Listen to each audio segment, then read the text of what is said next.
unfortunate. The budget that I've glimpsed before I assumed office and what I've heard is that no provision is there for fuel subsidy. The fuel subsidy is gone.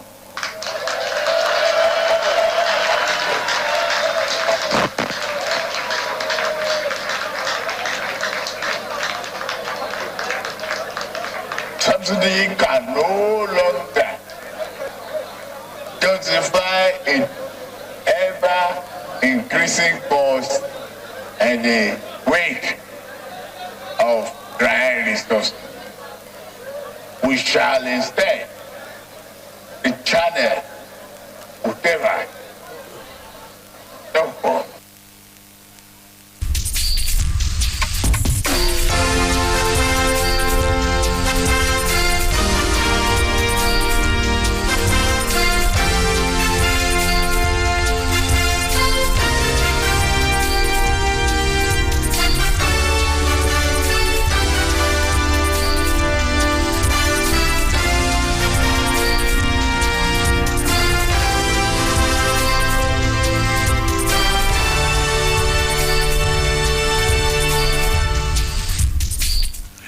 All right, President Bola Ahmed Tinubu there saying subsidy is gone.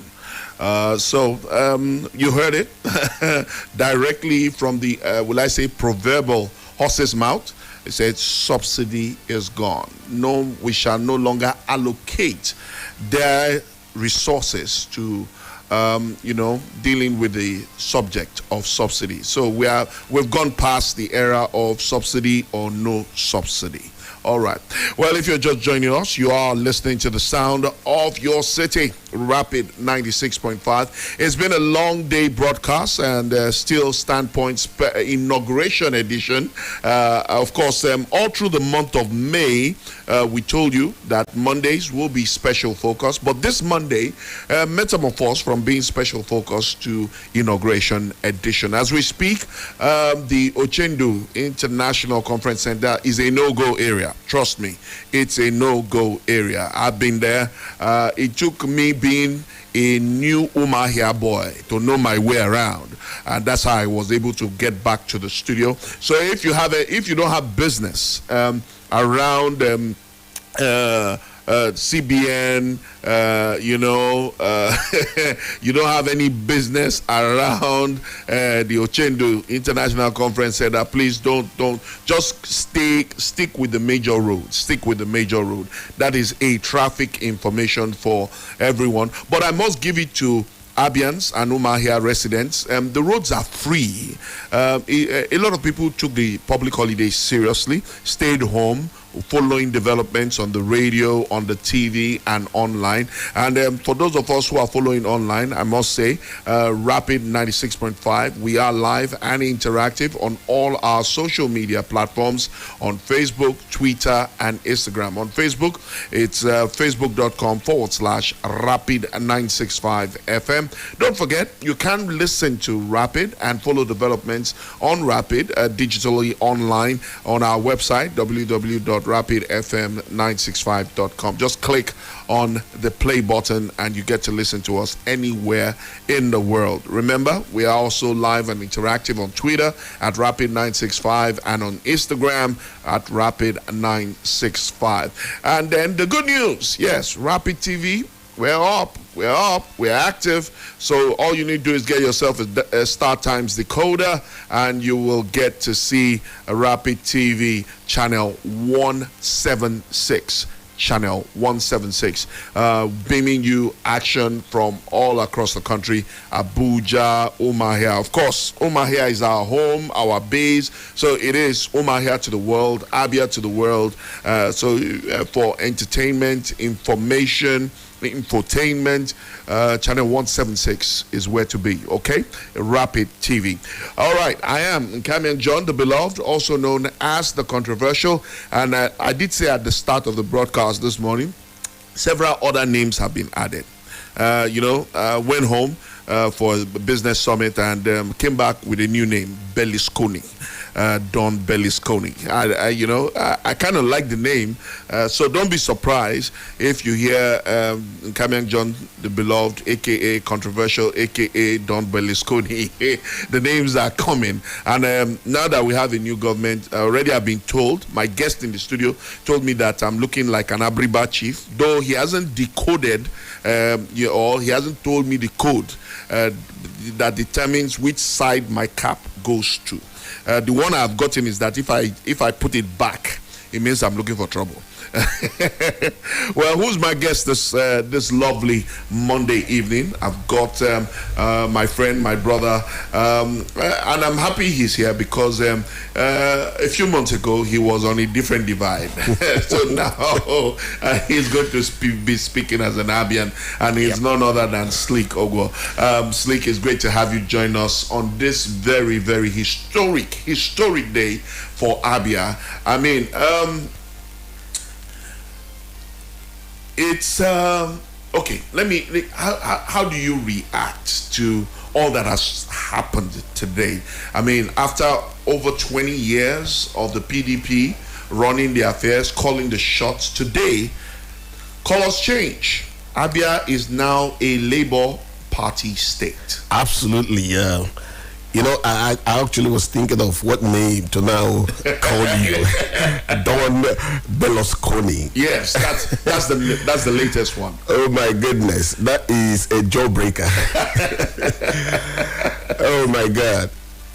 Actually, it is something. It is a good day to be alive and to be an Abian on this 29th day of May 2023, and we're seeing a transition, definitely, and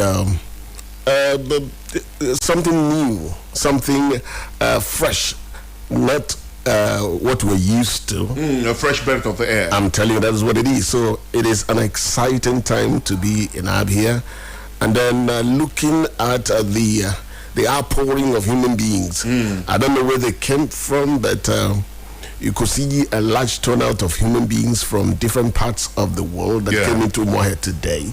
Now, some have been in Umuahia for some time because I drove around last night and I saw that most of the hotels were fully booked. So it's a good time to be alive and to be in Abia State.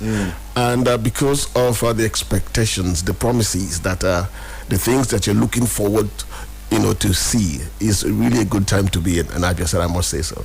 All right, the expectations are high. I did say a few months ago you were very much involved in the politics. Precisely, of politicking. Yes. And looking forward, are you happy that the whole political drama played out the way it played out and ended up with the results that Abia and Abians celebrate today? Yes, in an attempt to answer that question, actually you have to look back to your motive for whatever you do. We came into the contest for governorship because we wanted a change. Actually, we have been here on ground and we have seen the way things have been going, and we believe that something better should come on board. And so we came from that perspective. Of course, my principal, Professor Gregory Ibe, being fully persuaded that he had the capacity to actually champion that very change that Abia needs at this time. And having seen his antecedents and his background, we believe that he has that capacity to vanguard that very change in Abia State. And so we came solidly behind him and worked with him and fought day and night, developed a blueprint that is so massive. Each time I go back to look at the blueprint that he has for Abia State, I am awed again. Last night I was talking about it and I'm like, I wish it's possible for some of the content of that blueprint to be passed over to these people so that I can look at some things that this man had as a dream and a vision to accomplish in Abia State. And so we had that blueprint and we worked towards ensuring that we'll be able to implement that blueprint. But you see, the way things go, politics is actually supposed to be an engagement between different groups of people. You as the one that is bringing your vision, Yes. and then the electorate. And so you must have a marriage. So when we came and presented this blueprint as much as we could, the people felt it differently. And so we saw that they were thinking something different. You know, let's not go into the details of the wave and all that. We saw they were thinking something different. And so absolutely, when the result came out, we had no other reason than to buy into the vision.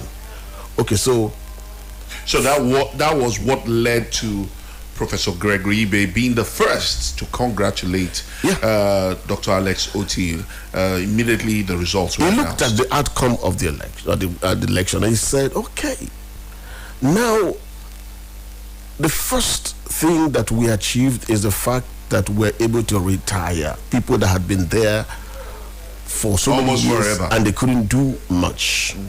I mean, is something worth crying for, that you go to a place like Aba, a massive commercial hub of the southeast, and you don't have some basic amenities. You don't have a stadium that can seat 25,000 people, for instance. And we had a program today, and we didn't have the Danayam Stadium a place. fell short. Thank you. You don't have people. You don't have a place you could seat, you know, the thousands of people that came out today, for instance. So with that kind of, you know, you are looking at the fact that these people have been there and they were not able to do any of those things. And then by the, you know, resolve of the people, that they were able to retire these set of human beings. And then it didn't matter at that point in time whether you were, the person they picked up to now, you know, continue to raise from there. It didn't matter at that point in time anymore. The important thing is that this group of people that seemed absolutely clueless, you know, in giving out quality representation had been sent to him. So he felt now the people have picked somebody that has the capacity to, you know, do something different. And so he said, let's support this person. Let's agree with the view of Abians. After all, that the people that were actually coming out, you know, to lead into this new Abia. So let's work with this person. And so that's what informed that very decision. And since then, he has remained supportive, continued to send ideas, suggestions. I think you can do these things in this way, and all that and all that. So with all this support, Yes. cooperation, collaboration, from your standpoint, what do you see happening in the next 100 days? Are we seeing, by the time we mark Dr. Alex Otti's 100 days in office, we will be marking pass, or we will be putting question mark? Honestly, your own job is to give the advice. It's not left for the recipient of the advice to know what to do with it. So we cannot go beyond giving counsel. So what we have done is present and say, look, I think this thing can be better this way. It's now, we're not going to watch and see what is going to do with the materials that we're providing. So it will not be possible for me to look at what will happen in the next 100 days. But I can tell you this for free. I don't envy the man. I can tell you that for free. Why? Because of the fact that the expectations of the people high. very, very massive. I'll give you an instance. You know, I read of something somewhere where somebody was trying to crack a joke, and he said a couple, they had a fight and they were quarreling, and the wife responded and said, at least Dr. Otti is coming in now. My husband, things will be better in this our family. The concept is that people expect the governor to step into even social little, you know, things like that. So the expectations are very, very high. And because of that, I can tell you for free that I don't envy the position. Does that also suggest that Abians will not be patient with Governor Alex Oti if he fails to perform in the next. I spoke earlier with to Mascot Kalu, and he said 2 years is enough to be able to see, adequate results as a governor. If in 2 to 4 years, Governor Alex fails to meet these high expectations, what do you see happening? Will Abians again, because Abians seem to be setting a standard across the nation. This is the first and only Labour Party state in Nigeria. Absolutely. The first state to truly physically manifest that change, that the people can truly throw someone out of office and put in who they want. So it's on record. Yeah. And the rest of the country is watching critically. Yeah. So if you were a Governor Alex Oti, what would be going through your mind right now? Well, let me put it this way. I would be looking up to God precisely, because it's going to take a superhuman being to be able to do in line with the massive demands that the people are going to be, putting out there. It's going to take somebody having some defined capacities to be able to do all that. So I say I'll be looking up to God. But I can say for sure, some of the things he's going to do in the next couple of hours, not even days, can give an indication. You see, it is not all about one individual. It's about the team that is going to, recruit to be able to help him do this assignment. Now, by the time you look at the quality of the members of the team, the first announcement of the cabinet, yes, can give you an indication. When Obasanjo came in 1999, what he did was that he picked people. At that time, he wasn't really thinking about, let me, concentrate on the people, the party that produced me. He went outside of the party. He was concerned about results. Yes, he wanted results. He went and got the Konjiwalas. He got, the Frank Nweke. He went and got people that were technocrats that had the capacity to actually deliver solutions. And he gave them the free hand to sit in their areas of competence and do what they could do. And then we saw results. So now, the trick is that we're going to wait and see, first and foremost, the team that our man is going to come on board with. That could give you an indication of what is going to happen. So it may not take up to 2 years. You cannot begin to have an idea of where we're going. Now, it's also going to, we're going to leverage some of the policies that is going to come out with. Look at the policy pronouncements. Look at incoming president just made a pronouncement. Exactly. I was coming to that. I mean, nobody anticipated that President Bola Ahmed Tinubu will come out and say subsidy is gone. Yes. And it's a categorical statement. Yes. So we were expecting that in his inaugural speech, Governor Alex Oti would also come out with a categorical statement. But he was more emphatic on one, the debt profile of the state, and a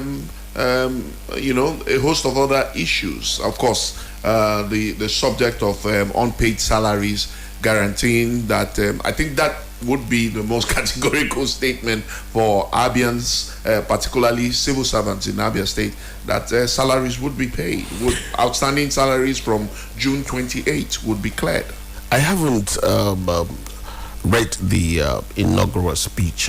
I was not able to listen into it as well. But I want to say that if he did not come out with some policy statements, an opportunity missed. Because it actually presents you the opportunity of, giving an indication of how you want to run. I was going to talk about Bola Ahmed Tinubu, who came out and said, okay, we're going to do away with subsidy.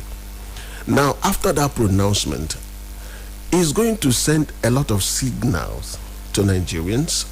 There will be a lot of apprehension. People are going to be scared. I mean, that simply means... Because the analysis has always said, being that once you remove subsidy, price of premium motor spirit... I am certain that by the time you hit the streets now, that would... that will be the conversation now. Yes. Now, it is now, after he has made that pronouncement, the team members, the close cabinet members, are going to come out and begin to interpret, analyze that very policy pronouncement, how it is going to be implemented, so that the negative effect of that policy will be minimal on the people. If there are going to be some other measures you're going to introduce to ensure that people still move around without paying so much, you'll roll out all those policies in a couple of days and weeks, and we'll begin to see that even though there is a policy, diversion direction, that at least there are things that are also being brought out by this very leader to ensure that we do not suffer the consequences. Now, so that inaugural speech presents the leader the opportunity to give indication of how he intends to run. And so if he doesn't leverage it to give hope, to give policy direction of what he intends to do, I consider it a missed opportunity. So I don't know what happened with his speech making today, but we'll still look at it and give advice on how to ensure. For instance, you said something about payment of salaries, which has been like a swan song. There's a whole lot happening in Abia State beyond salary payment. Exactly. So much to talk about that you could pick certain other areas. If you look at the over 3 million or 4 million people that make up the population of Abia State, you discover that we are talking about civil servants that don't make up to maybe 900,000 or something. They're not up to that number. So there's still a huge critical mass of other human beings who belong to other sectors that you should be able to pull out certain policies that will give some hope, that will give them some joy, that will give them some indication of what to expect from this my leader on this day one. Then subsequently, like I said, when we now begin to hear names that are going to marshal these very policies, are going to come out and do what you intend to do. Yes. From the antecedents of these people, we can now begin to have a better picture of what should happen in the next 100 days when we celebrate 100 days in office. There are basic, targets that you should be able to have. For instance, certain deliverables that you're working towards handing out to the people by the time you hit the first 100 days in office. That's like 3 months, and by the time I do this, I am sure that the people will have an idea of what I intend to. I remember and what direction you're going. I remember in 1999 when the former governor, Dr. Joseph Kalu, came in as governor, young, 38 years. He came in and said, okay, they have issues in Aba. There is no access road, no motorable roads. So what he did was, he began road construction in the place they call Overrail, where many Aba people lived. He began to construct immediately. And I do recall that very action, led him into some trouble with the House of Assembly, because they were like, who gave you the appropriation to what you're doing? And it turned out that he had to source funds from elsewhere to hit the ground running, because he wanted to make a statement to the people that he came prepared. So maybe we expect to see such at this time around, because even before inauguration today, we heard about Julius River going to Aba. So maybe we'll see things like that begin to happen. But there must be a definite direction that the people need to see to give them hope. Okay. All right. We'll take a quick breather. When we come back, we'll flip the script a bit, and then look at other developments with relations to today. It's Standpoint Inauguration Edition, May 29th. It's finally here, and the day is gradually winding up. But a lot of activities going on here in Umuahia, the capital of God's own state, Abia State. All right, so we'll take a breather and then we'll be right back. Do stay with us.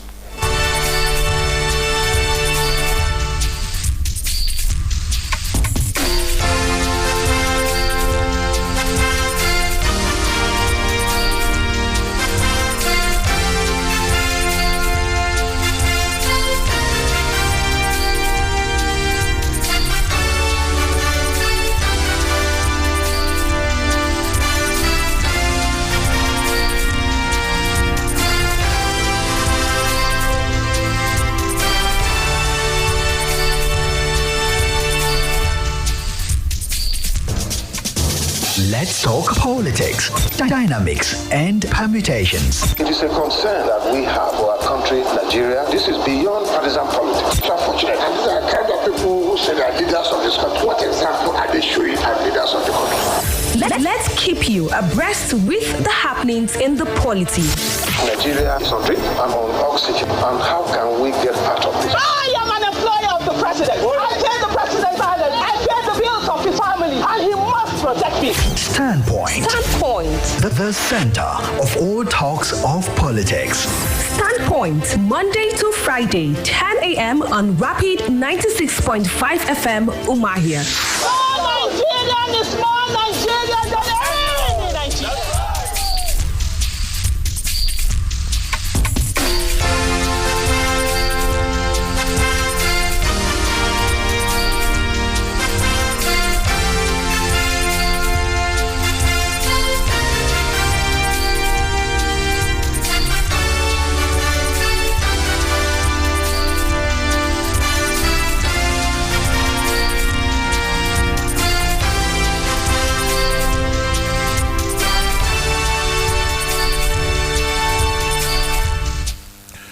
It's still Standpoint Inauguration Edition, and it's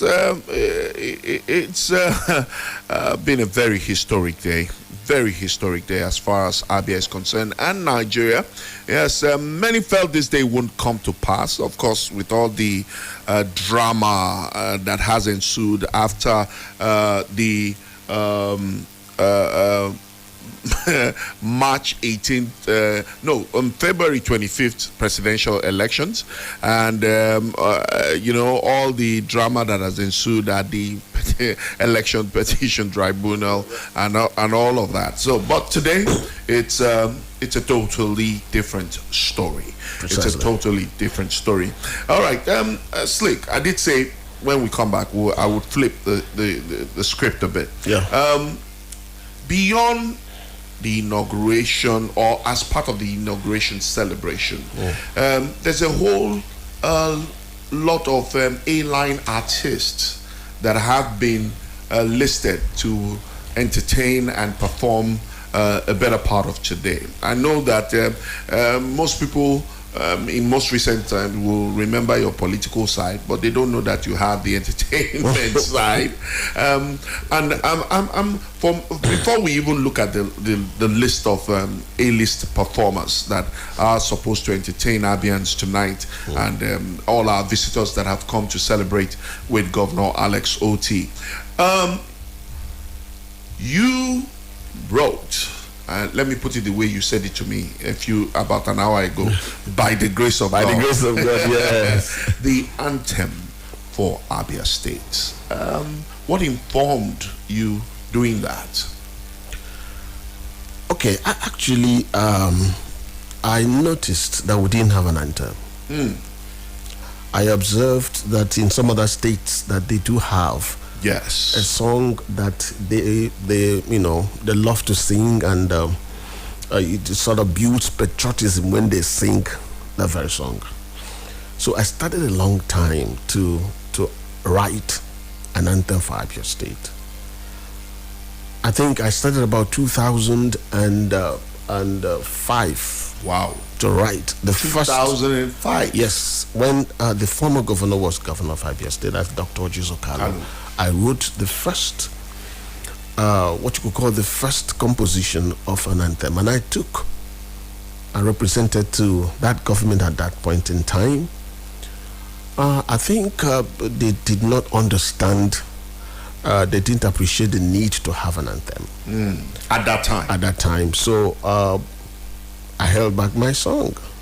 So when the next governor came in, and that's Chief T.A. Oji. By that time, I revisited the project called Abia Anthem, and I had some other songs as well, and I took the same thing to the governor. At that very point in time, I think he appreciated the need to have an anthem, but he couldn't carry through with the process of actually unveiling that very song.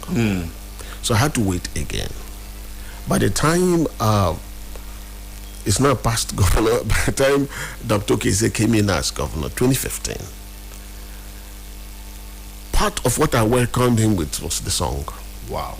So he came into office and I sent the song to him. I said to him, I think you can actually unveil this as something to show Abians, as a deliverable in the first 100 days in office. And he loved the song. He said, wow, this is good. But he said to me, but if we just go on ahead and unveil it, maybe to look as if we didn't give Abians opportunity to contribute their own lines.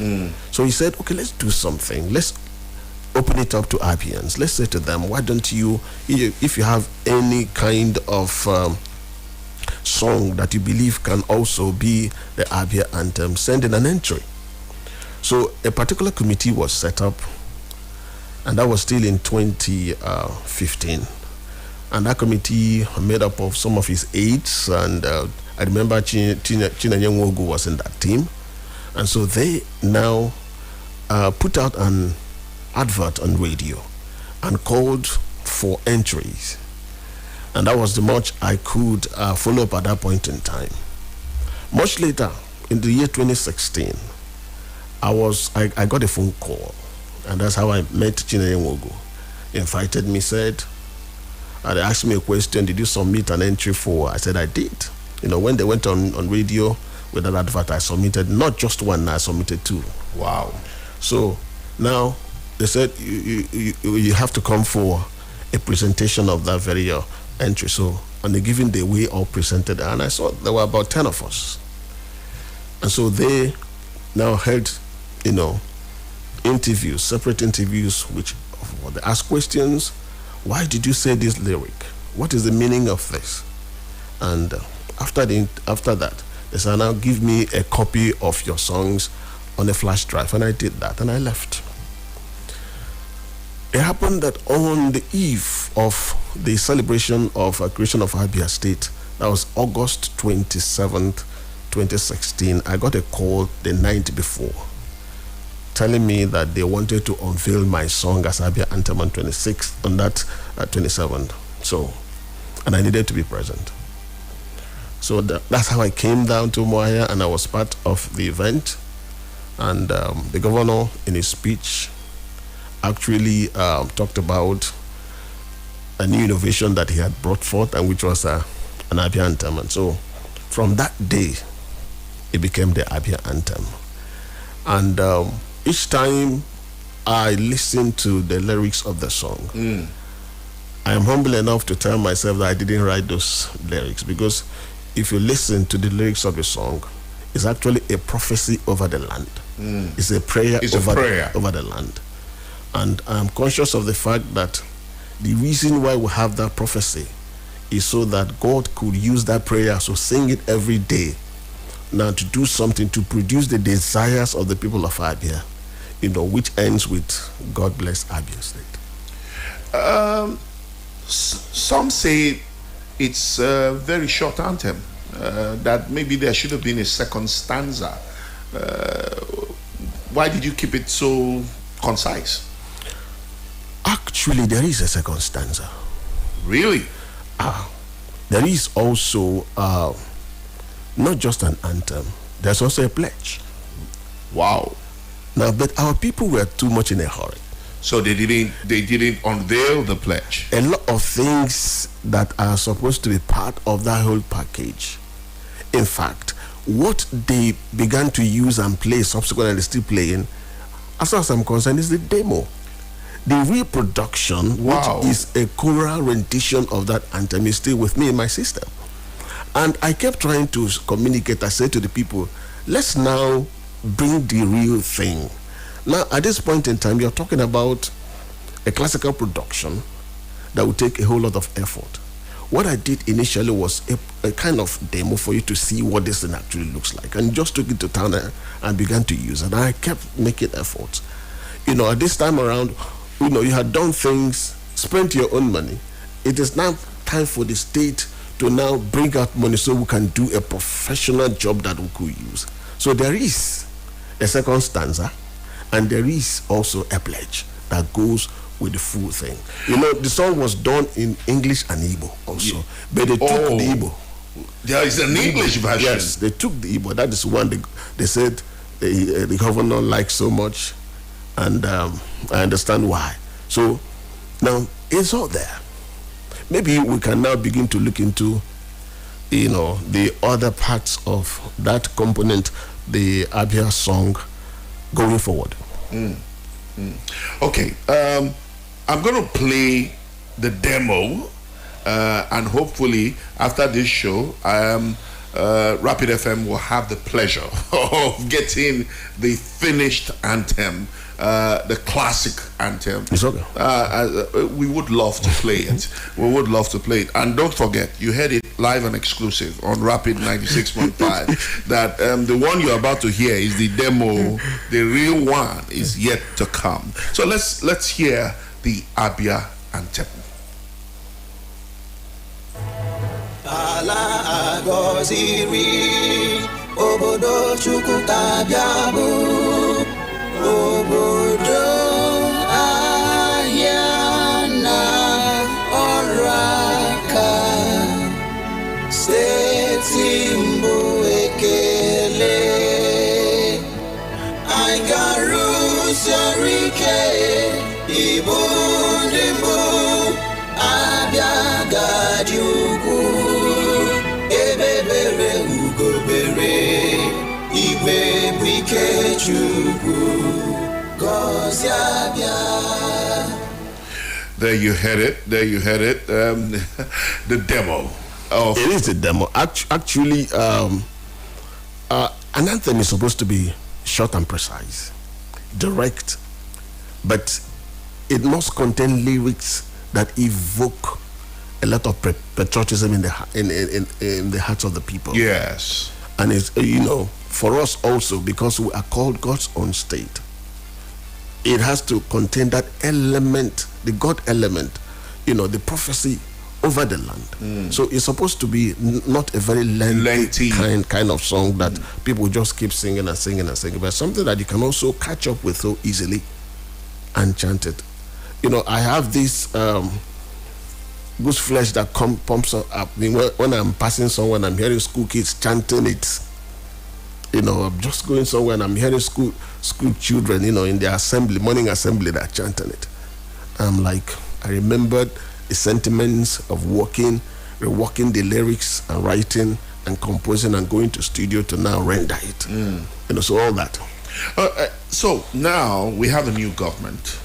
Would you want to approach them again for them to have the complete finished work, so that Abians can appreciate how much work you've put into this anthem, and possibly have both the English and the Igbo version, and of course, and most importantly, again, the pledge that the previous government didn't get the opportunity to also unveil? Absolutely. I think it was in the year 2020 that the government finally decided to recognize the contribution I made by giving me an award during the anniversary of the state creation on 27th of August 2020, I think they gave me the title of Uko Ojiabia. Okay. Well, now, going forward, yes, absolutely. The first process was a fully private sector, that is to say, he produced and brought it to them. So going forward, of course, we'll be able to approach, but we need to look at the environment provided for you to do all that. Now, I have mentioned a history. Somewhere along the line, I've always had this relationship with that gave me the capacity to go to the governors and say, look at this. And they could listen. Because each time you now begin to pass your material through some a third party, you don't know what could happen. So, but we're looking at the environment. Now, now you talked about the show that's going to happen tonight. For I was going to come to that. I mean, for a Governor Alex Otti to have A-list artists, I mean, Basket Mouth is here. Of course, Abia prides itself to have some notable performers. Rugged Man, Mr. Raw, you know, yeah. And then to put the icing on the cake, we hear Davido is going to be the top, the creme de la creme of the whole arrangement. So looking at that suggests that Governor Alex has got some plans for the entertainment industry in Abia, so to say. I mean, for him to think it necessary to bring all these A-list performers, as I have mentioned. So doesn't that suggest that there is a window for you who has taken time to come up with an anthem for the state? Yeah, I think by the time I saw the package, normally whenever a man wants to do something, he begins by writing it down. So I had to go back to his manifesto to look at what he has as a blueprint concerning the entertainment industry. And I picked up the document. It's a 44-page document. Yes. And if you go to the page 31 of that very document, there's a subsection that has to do with entertainment, tourism, and hospitality. And I was able to read through. I might say that maybe this is something to start with, but subsequently there's a whole lot more to be done.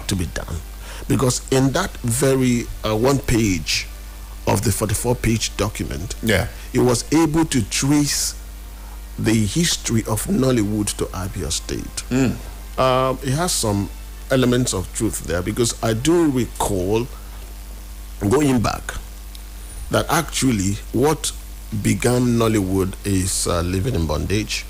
And Living in Bondage was a production that was done in Lagos, but actually had some inputs from our people that moved from here. Kanayo was here with us in Aba. Yeah. Then he moved from Aba to Lagos, and then joined with Okechukwu Ogunja and the rest of them, and they came out with Living in Bondage. And that actually began the whole process. Now, but he said in this document that Nollywood actually started in Abia. And then because of that history, he's thinking that we should be able to host Nollywood, village, a film production outfit at Zulu.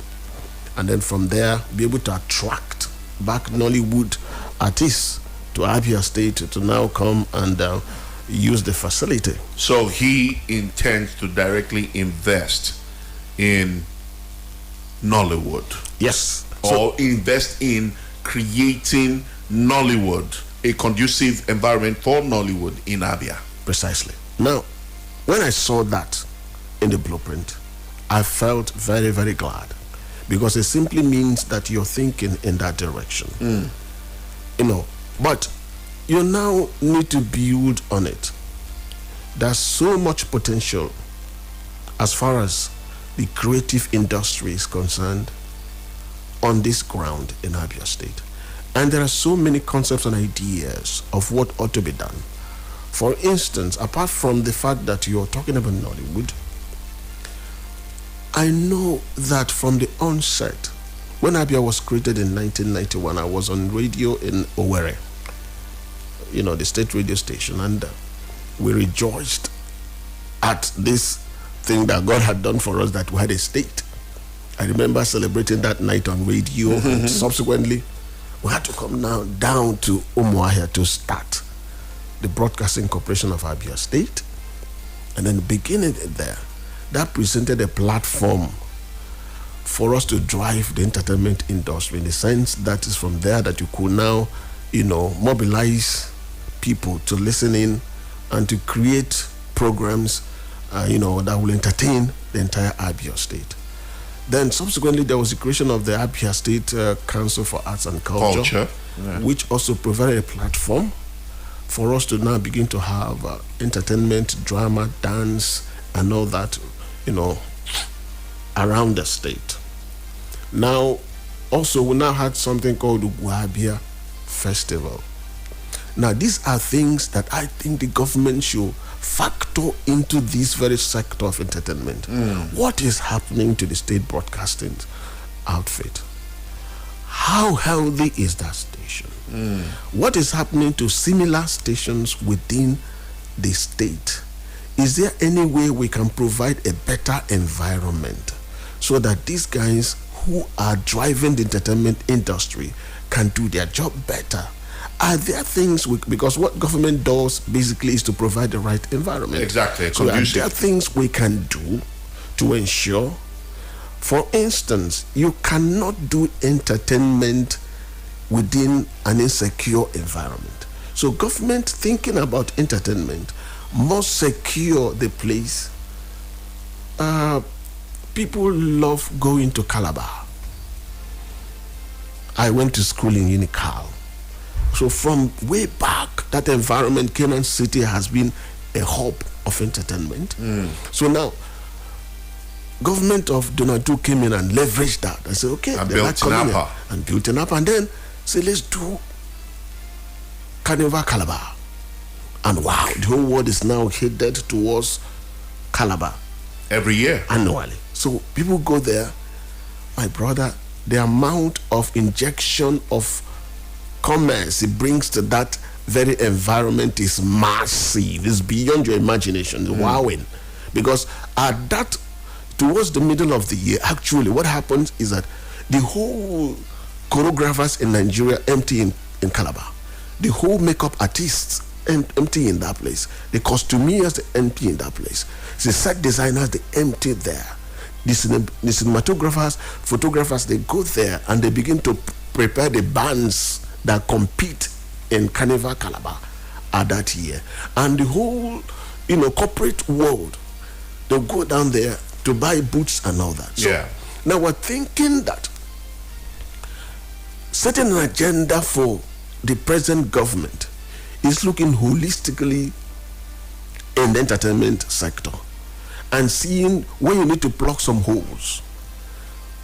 Aba, for instance, is a hub of commerce. Now, what do we do to ensure that we can attract A-list performance to Aba? Some time ago it trended, in the media space that one of us says something that he can't come to his state and do a show because there is no, venue that is good enough to host. That. Now, it is when you create that environment, when you block some holes that are already in existence, secure the place a lot better, do the roads, let there be facilities that the people can come into and utilize. They are going to hire those facilities, provide those facilities that they can come into, and then you can see, boom, this is beginning to happen. Then, more important, when I looked at the package for the inauguration, we're rejoicing about the fact that we're having a list coming to Umuahia. But it's also important for you to look at local content. True. So that when you're thinking about the David Olds, there are people in Umuahia that can open the act for the show, and by the time they finish that, David O will pick the young man and say, oh boy, come. I won't go so place. I won't sign you. Can you? So you use such opportunities to also showcase what you have. We're looking at the fact that, I'm talking about certain agenda now. We're looking at the fact that, for goodness sake, there is something unique about our state. What is that? God's own state. And when you do effective research into the God factor of God's own state, you discover that there are so many things worthy of celebration in the sector of Christianity. There are such things like the Assemblies of God Church was founded in Umuahia. So if you go back to that old Umuahia where it started functioning, it's not a global ministry, but it started in old Umuahia.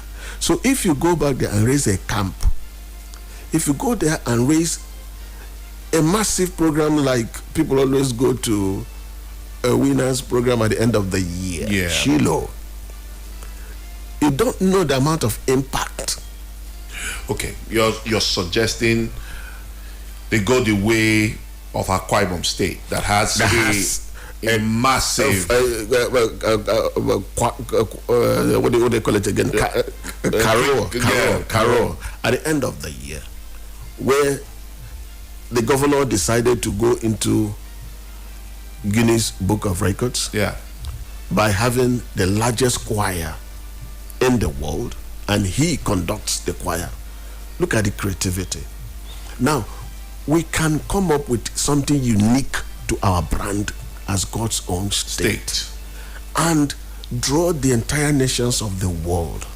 At the end of it all, what is happening is that you're opening up the space for more people to come into the land and to invest.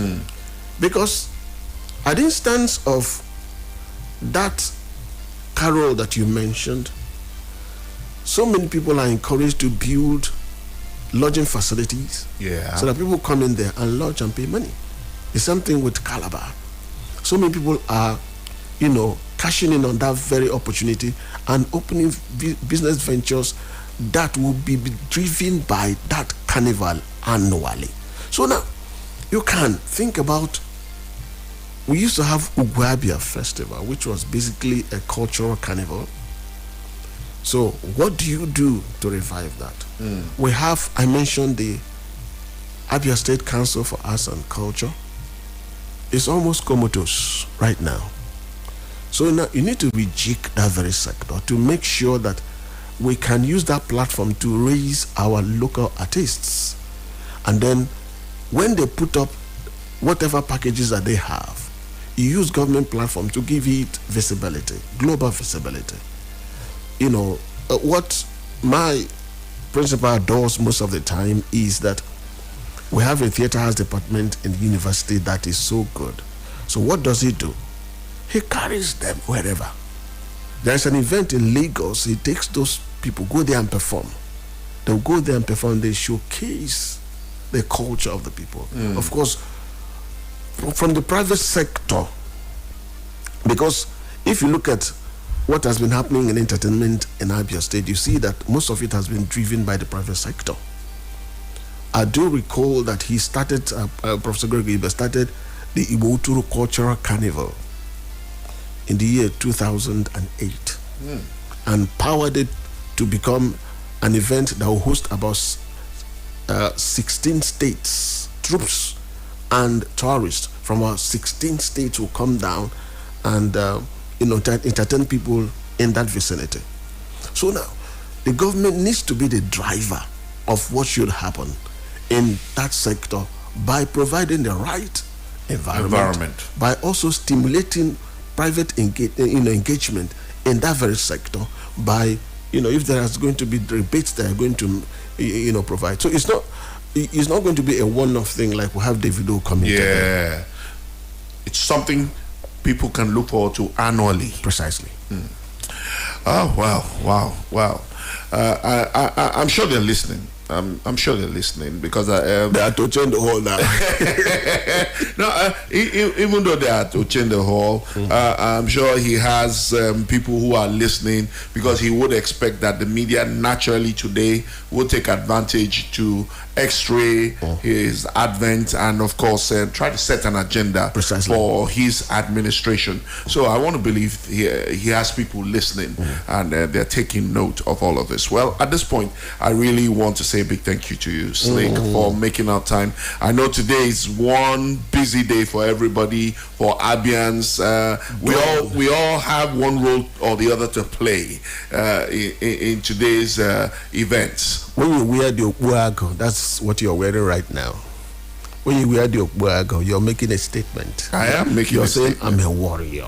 I am a warrior. And so when you put that thing to this side, you're saying a statement. Okay?